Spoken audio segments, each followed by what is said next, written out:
grandson was playing in a cup game in St Helens a few years back now, probably 5 years back, and it was like a good hour or so to kick off, and so either I said to my son or he said to me, should we go and have a pint? I said, yeah, come on, we'll take a stroll at the Wig and Pen.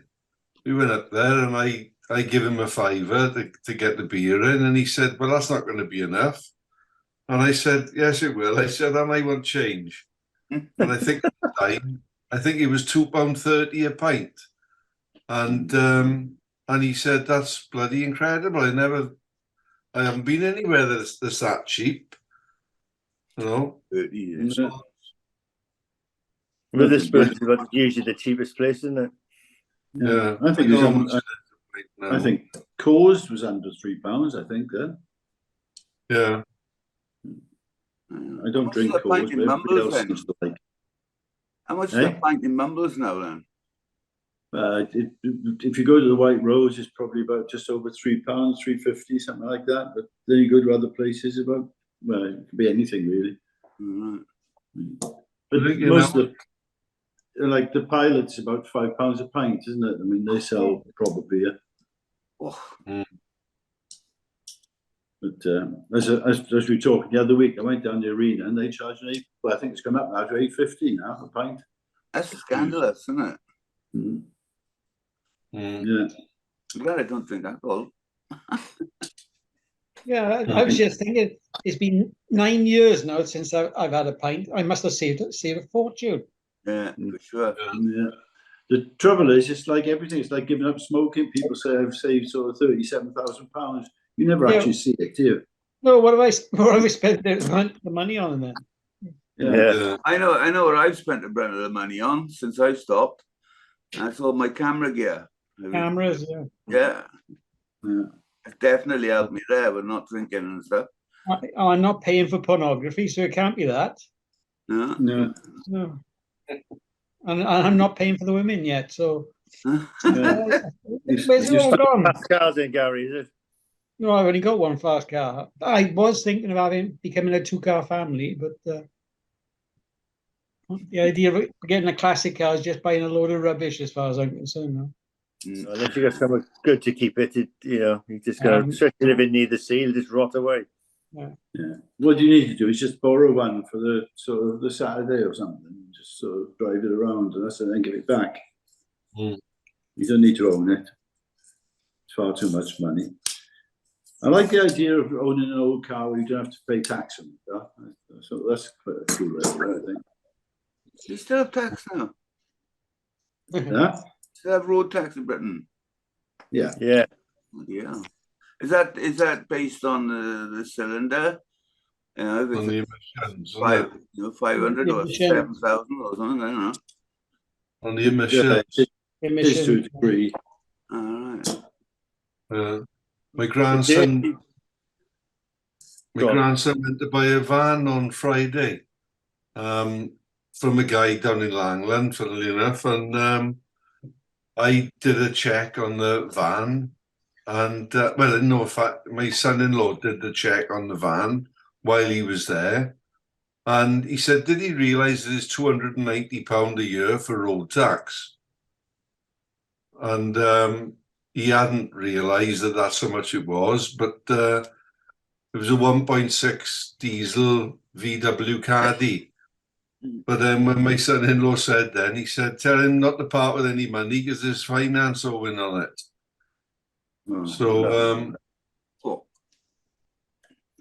You've got to be careful today. There's 2 vans he's gone for. The first one was a scam, and this one now was there was finance owing on it. Did you ask the guy about it then? Pardon? Did you ask him? Did you say there's finance owing on it? Or well, I told him, I was on the phone to him, and he was still with the bloke that was selling the van.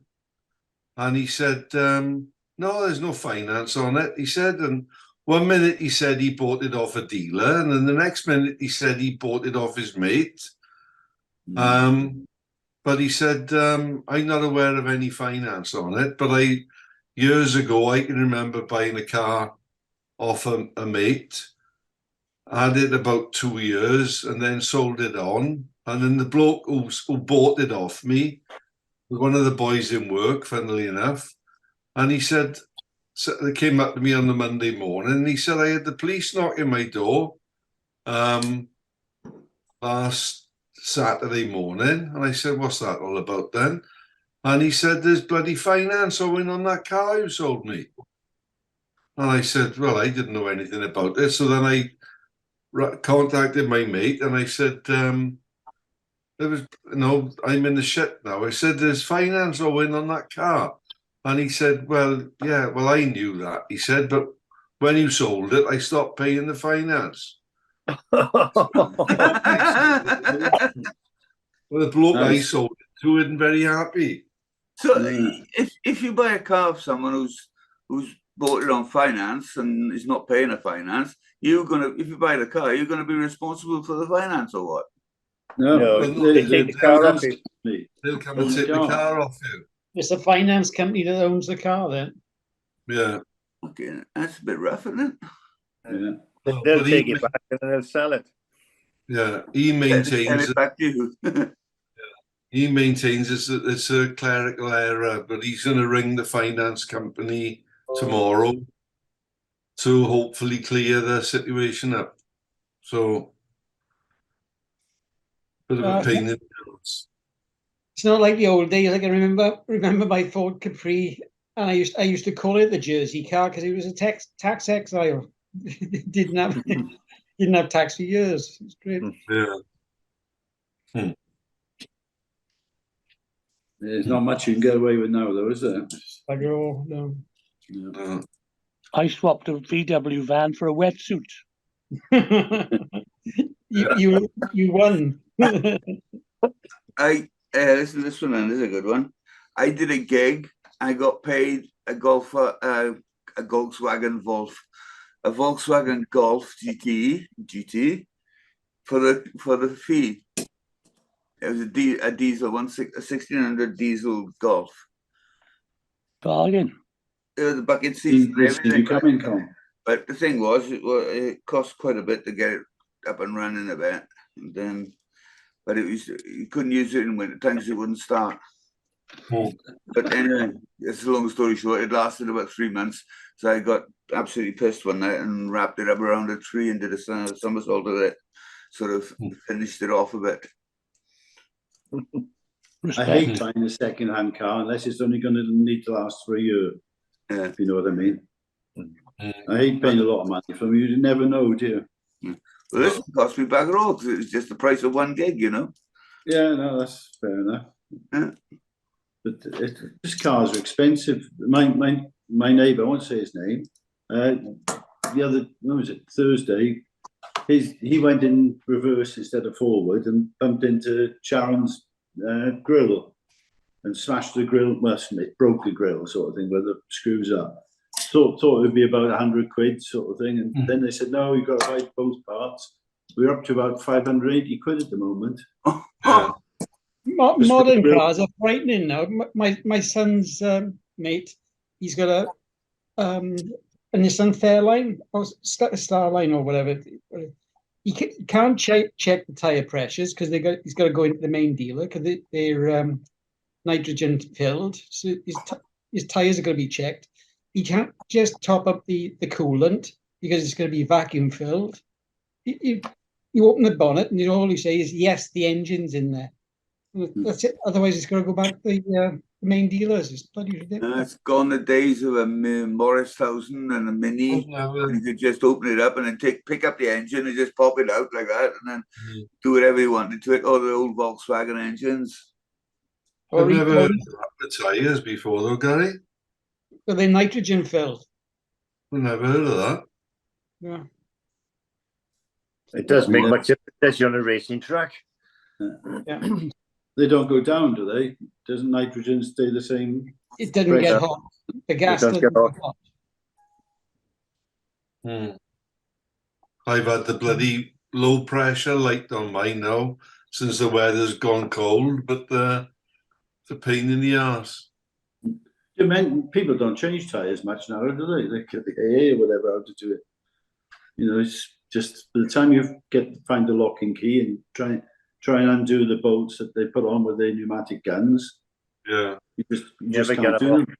I changed mine a few times. It depends. I used to if run you up do on yourself, curbs and go down bumpy roads a lot. yeah. It's just that the garages use these whatever they call. There must be a name for But they're it. supposed to just go to a certain night, and all you got to do is just put the thing in and just give it a good kick with your foot, like. I don't know what it is. They put them so tight now though. The I impact don't know if driver. they put some sort of locking nuts on it, lock nut on it or something, because you got to give it a kick, you know, to get it undone. You can't just do it. It's better to give it a kick than have it just fall off and run off in front of you. What's that going in the road? Oh, it's my tire.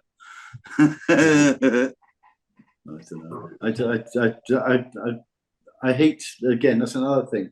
Brake pads and things, taking them to a garage to have them done. They always seem to screw it up. They're the easiest thing in the world to do, and they always seem to screw it up by either leaving a bolt out or not putting them in the street or something. There's always something with them. And maybe it's just me, I'm unlucky. But, you drive away and they squeal in, you know. You know, the thing to do then, Mike, is to rev it up, go forward, and then slam on the brakes really hard. Do that about 3 or 4 times, and it usually settles them in then. Put some sand and oil in them, I was told. Exactly, yeah. Yeah. And How's the retirement plans, Rob? You what? How's the retirement plans? Still on hold. Oh, come on, give up, man. I can't believe Rushton's going to retire before you, Rob. That's embarrassing. Well, the thing is, he's his job. He can just don't go in, and that's the end of it. With my jobs, I got a plan long time ahead because jobs aren't going. Hasn't he got some shocks coming up? I was telling him last night. He's got electric, water, and gas. He's never ever paid for in his life. Yeah. Telephone. All right, he pays what he uses, but he doesn't pay the sort of the rental charge. TV, rates. Yeah. He's never paid any of these. He's got more to come. Where do you say he's going to go live, Mike? West Cross Lane. I think it. Yeah. Right. It's his daughter's house. When he helped buy it or something. It's where his parents lived, and him and his daughter bought it between them. She's moved now back into town, so he's having that basically. Oh, he's going to find it weird, isn't he? Well, yeah. Having all these things coming through your letterbox, saying, "Give me money, give me money." You won't hear this, so it's okay. But he thinks he's going to sort of be doing a lot of gardening and things.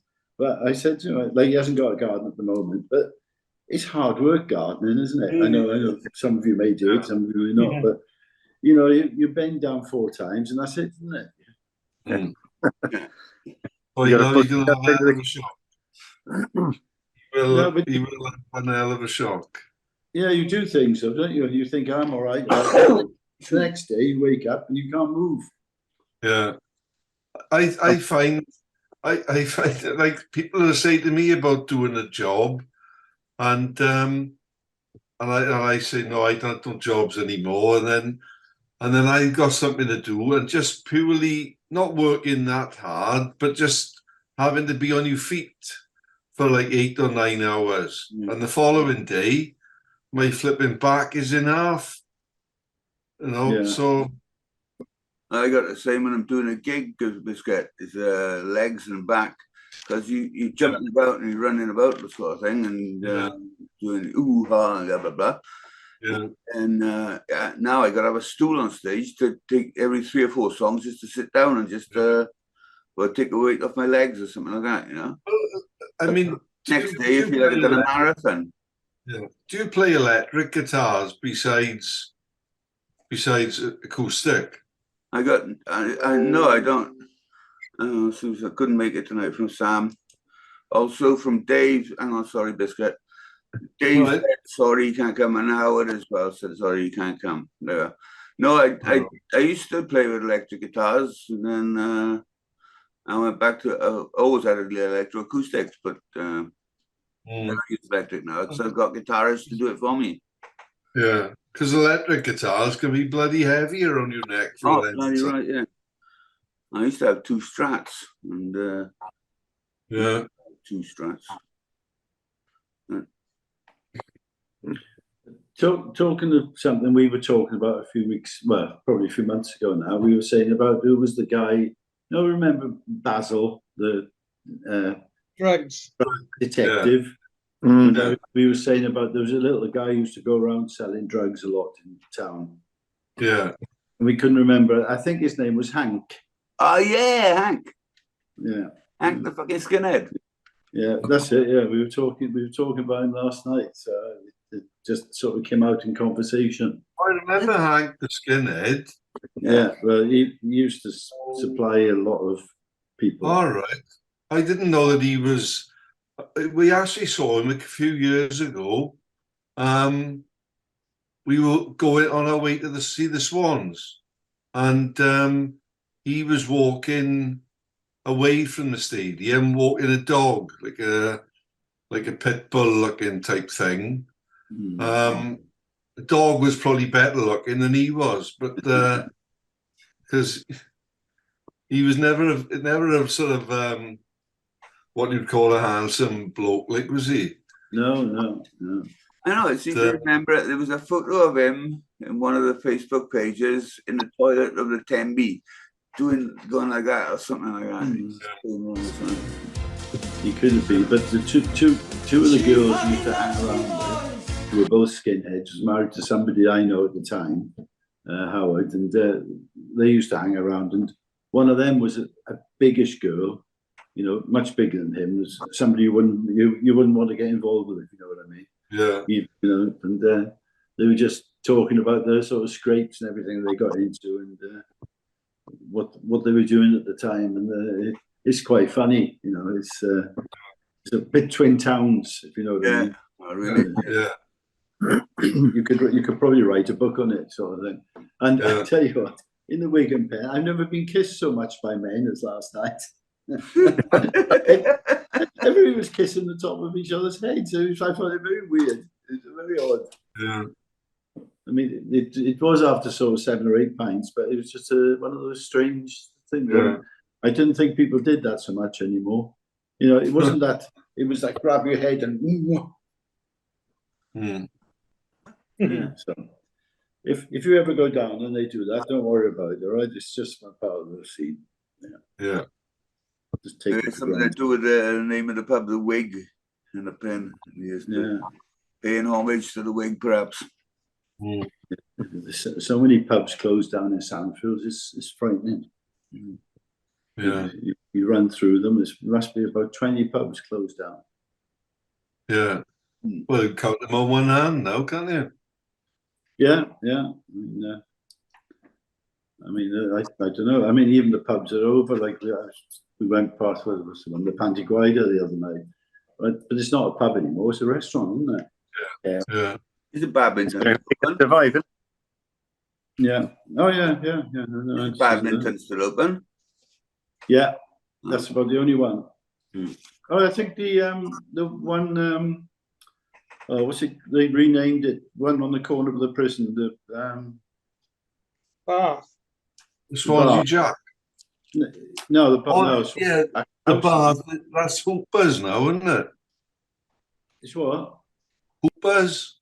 I don't know. It changed to the Druid's Pen or something, didn't it, or something like that? We walked past there yesterday, and all the signs are outside there. Free ales and different stuff, and they do food there and stuff. But Hoopers was on the door. Is the Tredegar shut? No, that's still open. The Madhouse, as it's commonly known. Yeah, no, that's still open. The Lighthouse. Madhouse. All right. Right. You couldn't get in there before 10 o'clock, and they used to lock you in then until after 12. Right. I see. Yeah. And that's about it. The other one then is Eli Jenkins, and there's one other, isn't it, in Oxford Street? What's the name of that? Oh God, that's a pub to avoid, isn't it? Yeah. Eli Jenkins, flipping heck. The Wigan Pen is a hell of a step up from the Eli Jenkins. I've only ever been in there, day. Oh, Eli Jenkins is flipping rough as hell. Funny enough, we were walking through the quadrant on Friday, came out at the bottom, walking towards the prom, and the bloke in front of us, the copper, stopped him and said, "Sorry, sir." He said, "You can't walk past here." And he said, "Oh, I only want to go to Tesco's, but there," he said. He said, "You'll have to walk around." And he said, "Well, why is that?" He said, "There's nothing on the road or anything." And then he pointed up, and on the top of the wall of the multi-story car park, which is it 3 floors, I think? Yeah. There was a jumper up on top of the wall. And they were trying to talk him down. So whether he jumped or not, I don't know. I haven't seen anything, so I think it's quite normal up there. They're all on something weird, aren't they, up there? Yeah. I don't know the name of the new drugs, but they're worse than anything else that I've heard of before. Like, have you seen? I don't know, what is the ones that? Have you seen any of these films in America where they're all walking along the street in like zombies? Oh, spice, isn't it? There's spice and other things, but there's a couple of streets in, I think, New York, I think, but it's just like zombies walking around. It's very odd. Yeah. I mean, I bet if you go onto Facebook or YouTube or something and put spice. Yeah. What are you talking about, biscuit? Spice? I would say look, put it up, and you'll see videos will come up, and you'll probably get the Spice Girls first, but go past them, and it'll come up as these weird people that literally, like the zombie films, they look walking around like that. Yeah. Because somebody said to me once, I think, I'm not sure if we were in Bristol, and there was a shop, and all it had in the window were like little sachets, about sort of, I don't know, 3 inches square, like little envelopes, quite coloured, and they all had different names, weird names. And I think that was this spice stuff. And somebody said, because it's because of what's in it, you can legally, at the time anyway, you could legally sell it in the shop. What is it? I don't know what it is, Con, but it's something that you would assume that if they saw people that had taken it, you'd avoid it like the plague, because they are flipping totally. Well, it's out of. There was a video with a girl, if she was having a fit with the movements that she had. But they reckon it's got to be really, really dangerous to take. Well, along the lines of meth. Yeah, that type of thing, I suppose. I mean, I don't know where people got them from when somebody would turn up with some tablets, but they weren't tablets that were made by some flipping bloke in some street corner. They were actually medication, wasn't it? I don't know. Yeah. It's a synthetic cannabinoid. Oh, right. So it's Well, just it's spice. Yeah. Just In other words, more, it's just a chemical, isn't it? Yeah, but it's illegal in this country now. But I think that was quite recently. I didn't read it, but I got a feeling it's quite recent. All right.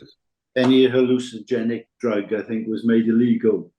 They changed the law, didn't they? Because every time they does that include stop beer it, then? they make something else. Wines and spirits. Beer is not a drug, is it? Apparently. I know. Definitely not. Yeah. You can't see them closing the bar in the House of Commons, can you? No, even less so in the House of Lords. Scandalous. Kills more people than drugs do, though. That's the thing, isn't it? Yeah. But I think it's cheaper, isn't it? Yeah. I mean, I mean, there's quite a big culture. Just we were talking about football down by the veg field, or where the veg field was at the moment. That seems to be a place Drinking? to sort of meet. No drugs, basically. It's all the silly drugs, though, Tom. It's not the sort of it's all the problem. It's all poor quality stuff that they get in. That's what's making them crazy. You know, Like that nowadays, is it? no, I've never understood the logic in it. Do you know, like they say, that somebody ships in like pure, to all intents and purposes, a block of cocaine, and they sell it. You know, man A sells it to man B, and then man B mixes a bit of talcum powder in with it and a bit of something else with it, and then somebody says, and then they'll put a bit of rat poison in it. Well, why? What's the benefit of rat poison? It's obviously it does some effect to your body. With the heart, it's with your heart. It makes you fibrillate or something, I think. Is it thin? Is it what's the stuff that thins your blood? Rat poison. Warfarin. It could be. It could well be. I mean, Because it's warfarin. That's what they put in rat poison. They give to rats, isn't it? Yeah. There's warfarin in rat poison. So maybe that's what it is, but obviously some people put too much of it, and that's why people hemorrhage. Then I suppose. Yeah. Well. I'm going to leave you now, guys. I'm going to shoot off. I got Kelly's program coming on, so I'll catch you all next week. All right, good to see you, man. Keep healthy. Yeah, and you take care. Have a good week, boys. Keep thinking about your retirement. I'm working on it. Yeah, don't forget about it. I won't. Take care, boys. Finish by the end of the financial year. We'll see about it. Let's see what I can do. See you now. If I can find the off button, I'll be gone. You can stay there. What did Dave say, Con? Vicky's cousin had come around or something, and they were having an evening with them, so he couldn't come on. And Howard got in touch with me and said he's just got back to France and he was tired, so he'd try and catch up with us next week. It was, accident that I saw Johnny Quebec put something up, and I said, oh yeah. So I answered, I got on to him and I said, oh, why didn't you come on tonight? She said, oh, all right, I'll try. So he came on, great, good to see him. I haven't seen him for ages, eh? No, nice to see him. I saw some Christmas, I think I seen him last. But yeah, that's it. We were having a chat last night, one of you may remember, about, I think it was Philip Rushton, Julie said, there was a teacher that